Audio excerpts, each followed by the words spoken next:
Eta datozen gaurko liburura, Arikoitz Goikoetxea dugu hemen, gurekin, liburua gondu duen kazetaria, 100 eragilerekin, euskalgintzan aritu diren edo ari diren 100 eragilerekin elkarrizketak egin ditu, eta horien iritziak eta esanak ikusten dut maisuki arilkatu dituela liburu horretan, 3 atal dituen liburuan.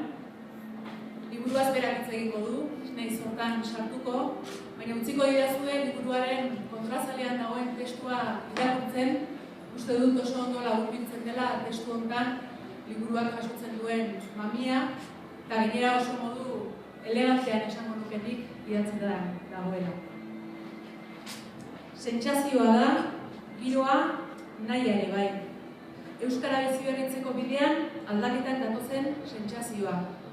Aurrerapena egin du euskarak azken hamarkadetan, aurrerapen handia. Baina bide luzea dago aurretik, beste egoera bat zabaltzen ari da. Orain arteko erronkei beste batzuk erantzteko garaia, ezagutzari erabilera, aldekotasunari aktibazioa, bihotzari mingaina. Giroa, elkarlanerako bide sendoagoak ere hasi dira urratzen euskalgintzako eragileak. Aldaketa politikoaren arrastoa nabari da euskararen arloan ere. Akordioen bidea zabaltzen ere hasi dira han hemen. Eta nahia, batez ere nahia. Egoera aldatzeko nahia nabari da batean eta bestean.